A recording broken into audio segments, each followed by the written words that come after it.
Peace to everybody. This is the Clock Hour. This is your host, Marv Kendall, aka I'm Not a Rapper. Welcome to the show. I got a couple of special guests on board tonight. I got this is part two of the first show about the submarine life with a couple of my old submarine partners.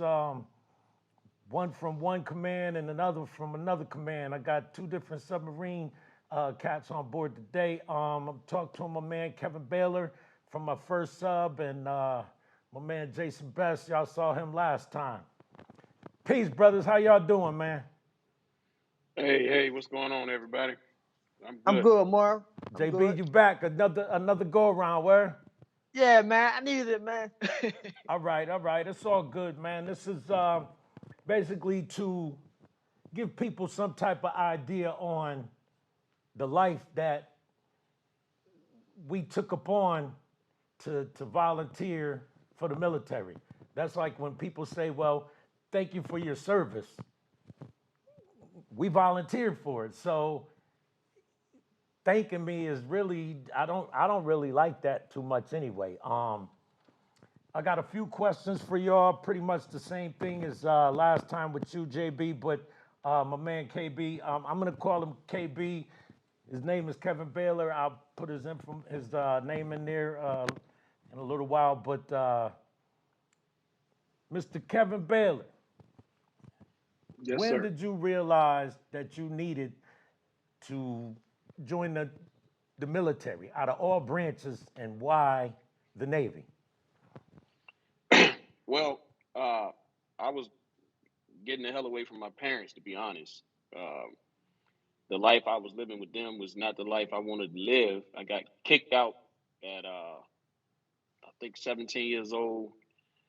When I was living with my father in D.C., we used to watch fights. So the Sugar Ray Hagler fight was on at the Civic Center in Atlanta.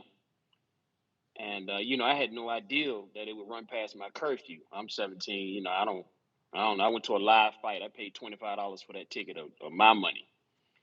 So I had to leave early, catch the bus home, catch like two buses home. And when I got home 2 minutes past my curfew, my mom came upstairs and said, "You got to go." So from that moment on, it was like either March or May. I think it was March. I was living on the streets. I was living in South, I'm sorry, northwest part of Atlanta, a Bankhead, for those who know, the Bankhead area.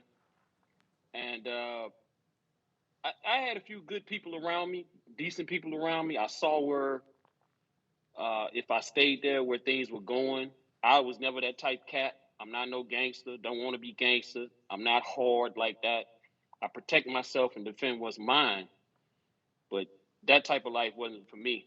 So when I was going to school, I went on and still graduated and did all those things on my own. But when it came time and, just working at a little fast food joint, I decided I wanted more. Uh, I met a young lady and we got married and I went in the military and brought her up. So you were married when you joined the Navy. Yeah. Yeah. If I remember correctly, if it was, it may have been after I came back from boot camp out of Chicago, but I wasn't single for too long when I was in there. It couldn't have been more than a few months. Right, because I know when I met you, you got to the boat in what, Yeah. 88, 89? 88. Yeah, you was married. 88. Yeah. That's what's up, man. JB, Yeah. same question. Same Hey, question. first of all, KB, I commend you on your story, man. That's a real Yeah. story. I Thanks, bro. commend you on that. Like I said before, I knew that I was tired of school, and where I grew up at, I grew up in the projects, and like KB, I wasn't no gangster. I never wanted to be a gangster. I wasn't a hustler. You know, um, I knew I had to eventually get away from there because that's where it would lead to, drugs or something, just something stupid. But like I said before, I had a brother, older brother, Bill, that was in the service, and he said some things to me, And he's my role model. I can't front on that. But the kicker was when I went into the Navy, I wanted to be different. You know what I mean? I wanted to follow his footsteps per se, but I wanted to be different. So Right. he was on the Eisenhower. That's a carrier, and he was a machinist mate. So, actually, I'm gonna tell you the whole story. What happened? I started talking to the Army recruiter first, Yeah. but the Army recruiter started pressing me too much.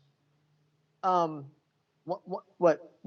one example is I was supposed to meet him at school one day, and I didn't make it to school. So he shows up at my house, and I'm telling this guy, "What if I was cutting class, man? You done got me in trouble." You Right. know what I mean? So then, besides that, he started getting on my mother's nerves. You know what I mean? No, once you strike my mother's nerves, that's a wrap right there. Right. You know? And Right. not to interrupt, but funny you say that because I was a recruiter from 93 to 96. And not to discredit them on how they operated or anything like that, but some of their people would come to my office to talk to me. You know what I mean? I was everywhere. I used to be everywhere. Um, the reason Well, why I before you go, joined Marv, was, let me, huh? Marv. Before you go on, let me go behind JB there and All uh, right, tell you why I picked the Navy. The second part of your question. right, I was at my parents wanted me when there was such a disconnect in the house. I'm not Marv know my history as far as my parents go, but they wanted me to go in the military because they know I wasn't going to college because I didn't have the grades. But unlike some, I actually like school. I like learning. But there has to be a payoff. I'm not a brainiac where I can just sit in the room and just study all day. That was the conflict. But anyway, they had me enrolled in this boost program down at MEPS, the Military Entrance Processing Station or something down in Atlanta. right. And where they messed up at was they took me down there before work or before school and dropped me off. So I went the whole day in there, and then when it came time to raise my hand, I bounced. Oh, Yeah. So life went on or whatever. They was pretty upset and pretty mad. But when I was, same as JB was saying, when I got to the place where I had to make a decision on the direction, the path of my life, I went back down there, and it was some. I think she was. I know it was a white lady. I just don't know if it was a chief or an officer or what. But uh, it's really foggy. All I know is I sat in front of her. She had one of my, I guess, the original paperwork from the time I had showed up before, and she was impressed with the way I used. Check this out. She was impressed with the way I used the comma in a sentence. really? And so, really, though, that's exactly what she told me. She said, "You know how to use uh, a comma after the word however in a sentence." Right. And some kind of way, I got on submarines. That's real talk. I don't even remember that So you whole. you went straight from MEPS to submarines. Yeah, What yeah. about you, Jay? Kind of. Once I started talking to the recruiter, and actually this is what happened. I had the same exact Navy recruiter that my brother had, and this is 4.5 years, 5 years difference. Right. You know what I mean? And I never knew anything about the sub. I wasn't really into the water. I never because I wasn't a swimming type of dude, so I didn't care about none of that stuff. So naturally, I fell for the okie doke in a sense because he's saying sub, Right, and I want to right, be different right. than my brother. So I'm like, sound good. You know what I mean? Plus the Like I told adventure, you, right? Uh yeah, huh. Yeah. before, Marv. I'm more fearful of falling off of a ship on top of the water than I am sinking in the sub. You know what I mean? I'm Right. more fearful. I'm more fearful of that. So then I, of course, start laying on the heavy stuff like, oh yeah, y'all eat good, y'all get this good stuff, y'all get that good stuff, and so I was wrapped up in it because I didn't know enough about the submarine period. You know what I mean? All I thought about was going under the water. You know what I mean? I didn't Which was I cool to me. didn't I didn't discuss submarine duty with people that was joining the service because Yeah. I volunteered from A school. I was in San Diego and they said we need submariners on board submariners. I was like, where's sub school? Sub school is in Groton, Connecticut. I'm there. You know what I mean? Yeah. That's why I didn't understand. Like somebody's selling you on submarine duty from the recruiting station. You know, Yeah. let me get to the Let me next question. let me stop. Let me add on to it right quick. Uh-huh. I came in under what they call the SAFE program. It was SAEF. It stood for Submarine Advanced Electronic Program. And what it was I you know, with remember me that. being a radio man or whatever, it was radio man ET and a sonar tech, I think. But you know, we had to go to school to learn to work on our own equipment. So we had to, you Right. know, we came with the electronic background. So that's what reeled me in. Okay. Okay. Now, KB, back to you. Right. Major influences, both positive and negative, and how did that help you mold you into who you are today? Well, first and foremost, being 52 now, I've learned more about myself. And my path that I took, I was never going to be anything other than someone who worked or went to school. That's who I am. So, uh, major influences, they were very small. I really didn't, other than self motivation. I really didn't have any major influences. Now, once I got in there, big fella, Eugene Phillips, Right. he motivated me, but he motivated me in lines of, hey, you can get out, you can go back to school.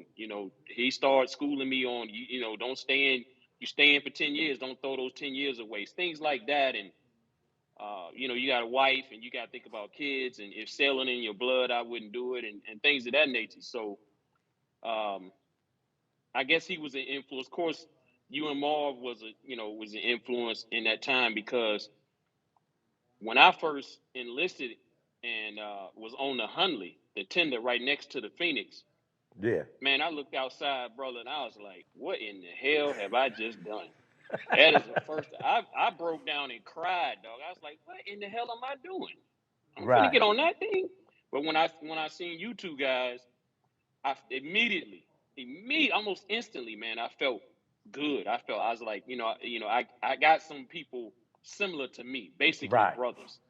That's Right. the way I felt, and it helped carry me through it. So those were some influences, and I just tried to keep my motivation to see what, hey, KB, what you want to do, what you want out of what you want out of this. And the more and more I got closer to my what is it, the end date of your enlistment, I forget what they call it, EOS or terms of end of service, whatever the word they call it. But Right.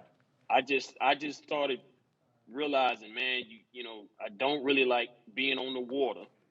Marv, you know how crazy I am about basketball. We went to damn sea for 6 months in the Mediterranean for I missed the whole Chicago Bulls 1992 season. I think I got back in the finals like right at game one. So I missed damn near the whole season, all the playoffs. I was mad I'm still mad about that, because I used to record stuff, so it Right. just wasn't the life for me. I didn't want to have children in there.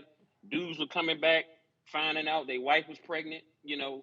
They've been on a 6-month run and their wife is 3 months pregnant and all this stuff. So it just was not going to work for me. The more and more I looked at it, and so the negative part of for me for the Navy is if you don't have anything else, or you like it, then stay in. But if you looking for something else, don't be scared to get out there and try it. And I remember there was a lot of people trying to deter me from getting out. including my wife at the time. Yeah. I didn't wait around for anybody to tell me or even talk me in or out of it. JB, what about you, man? Influences and Um, positive, both positive and negative. excuse me. Positive, of course, I would say experience, but I would put opportunity first. You know, to make that move is a big step. You know what I mean? Whether you know what you're doing or not. So once you step out there, you know, it's almost like the sky's the limit. But I definitely am thankful for the fact that I was able to see um, the world, and that, you know, not just physically, but the world, meaning, you know, different cities, different cultures or whatever. Because, you know, where I grew up at, everything looked good.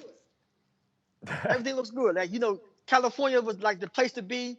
You know, once you make it to California, wow, you made it, whatever. So Yeah. number one, I would never had the chance, because I would never had the chance to go anywhere, because my first time on the airplane was going to boot camp. You know what I mean? That's my first time ever. Right. So now to bring California back into the mix. Now I was out there 3 years. Plus, you know, the couple times we stopped in there before we got up, you know, before I went back down there. Right. Um, California just like here, you know, just good, bad. You know what I mean? Right. People. Once you get past the good weather, Yeah. California is just like anywhere else. Right. And So that's I pretty was, much a lot of cities anywhere we yeah, went. yeah, Um, yeah. you know, people that might have influenced you, good, bad, or positive. Good, bad, Now, yeah, good, bad, or positive. now as far as you know, other opportunities, you know, just to meet people like this, you know, I met people in the Navy that I only saw on TV. I'm like, damn, people do that stuff in real life. You know what I mean? Right. And then, you know, like when I hooked up with you and P, you guys were like a brotherhood.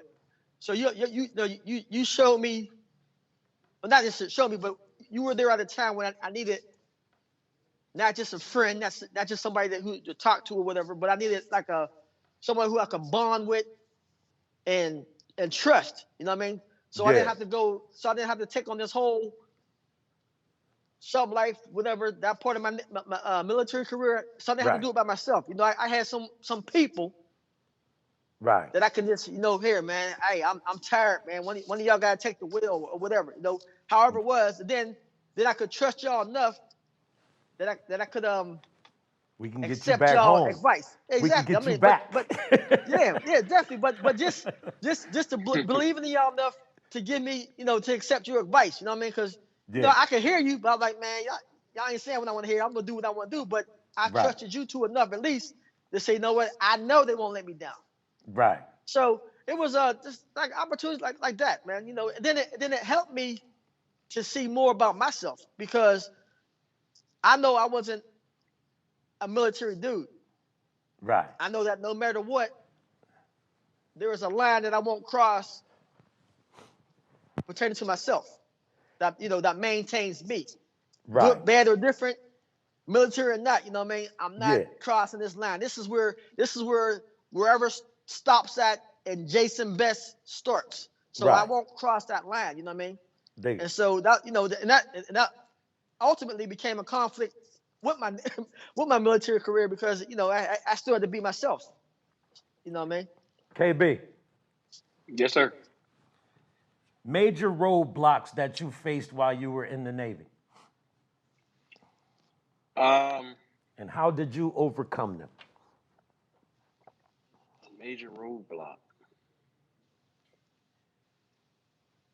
Uh, I didn't really. I don't think I really. I think I went in at a good time. We all went in at a good time. I didn't really try to accomplish anything more. Right. You know, we came to the boat as strikers. We, you know, stayed on the Phoenix or whatever about a year and a half, and then we all chose our rate. And like I said, I didn't hate school.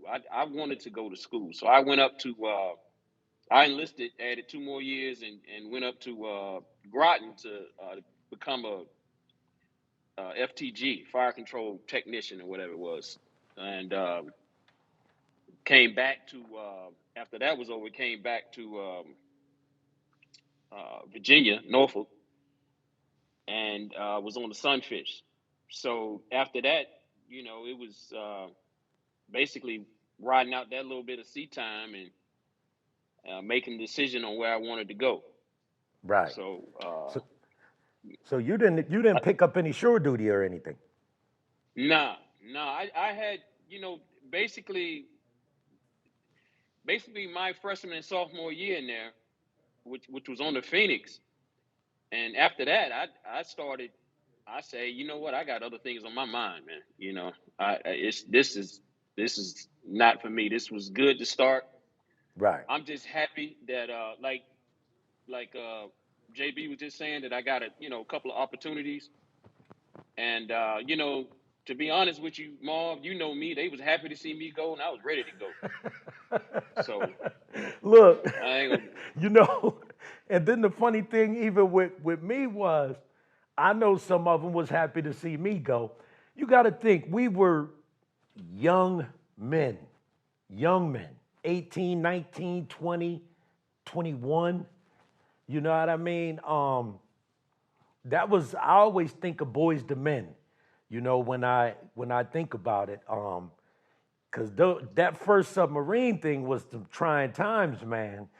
I mean, even some of the situations that I got in, and I was destined for trouble.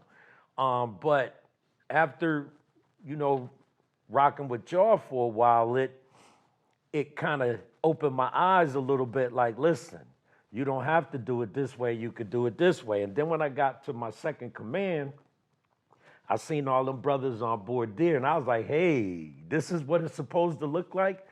And talking to them and seeing that a lot of them was very, very smart. These dudes were smart dudes, man. So I was like, this is all right. Which was no accident that all you brothers were on the same sub. I might speak out. Destiny. Yeah. You want to call it destiny? Because I remember when you and Q got to the boat, I was like, oh boy. Yeah, that me and was Q a trip, man. And we probably felt like 50 brothers, but I mean, Marv, that's some crooked stuff, man. On a submarine, to get basically all brothers on the submarine. JB, what you think about that? You don't think that was scripted? I'm not sure, man. I'm not sure. Your screen went, Jay. Yeah, I'm still here. Somebody's calling me, man. I'm here. Can you see me? I mean, can you hear me? I hear you. We don't see you. We can hear you. Yeah, I'm still here. All right, I'm back. Scripted? I can't say it was scripted. I just find let me say this. It wasn't random. I don't know. I don't know, because I would have to say that there's only a handful of brothers in that service period. So they got to pretty much do what they got to do with it. You know what I mean? Like the ball pretty much bounced where it bounced at. Well, okay, so you and Marv was on this sub, right? Together? Yeah, but he was on the Blue Crew. When I first got to the Will Rogers, he was on the Blue Crew. So what happened was we combined crews. JB came with us. Some of his people, but when I first got to the Rogers, there was brothers in every department, literally. You know what I mean? And so then some of them left. How many? What percentage you would say of the crew was brothers? I say less than 10, man. Well, when we combined crews, less than 10. But when I first got there, it had to be about 15 to 20%. It was heavy. Yeah, no, I was speaking for the Blue Crew. Yeah, Blue Crew, yeah. Y'all was something else, man. The Gold Crew. No, Marv, you made it seem like it was like 90% brothers. Well, the whole you know why? ship. Because if you have a brother in almost every department, You know what I mean? It worked out, you know, so it not being a big number, but it was a great number. You know what I mean? We had, I follow you. Yeah. there was 3 of us in food service, and then you might have had 3 torpedo men, couple of radio men, More sonar presence. I got you. dudes. They was all over the place. One Yeah. dude, IC man, you know, and then you had there was a couple from back Ave up there too. So, you know, the boat, it had a nice balance to it from coming from the Phoenix to the Rogers. You know what I mean? I was like, wow, this is cool. Even the corpsman was a brother that a lot of people didn't like, but you know, he got along with me. You know Don't what bring I mean? him up, man. Huh? Don't bring that dude up, man. hey, KB. He got along with me though, man. You know what I mean? KB. Because when I first got there, he says, I couldn't tell what you were by your last name. You know what I mean? All right. Yeah, I couldn't tell what you were by your last name. But hey, at the crew changeover, yeah. I was jealous, man. I was jealous, man, when I seen the gold crew. Right. I was like, that's where I need to be at. Right. No. Wow. Listen, You know? listen, fellas, I gotta cut this off now, man. I appreciate y'all coming through, man. I hated the technical difficulties at the beginning, but this is what it is, man. This is what I'm gonna keep pushing. I'm pushing everything that I get my hands on. For the people, by the people, about the people. Like and subscribe and share the video. No doubt. Appreciate y'all. Will do, my brother. We'll wrap. Nice rapping with you, JB. Hopefully we can. Hey, nice rapping with you too, man. KB. No doubt, man. Yeah, we gonna bring this together, man. Peace, y'all brothers. Be JB. easy. You too, All right. Mark. The Klock Hour. Later on. Appreciate it. Later. Sky 13. The Klock Hour. Thank you much. This is what we do. We good.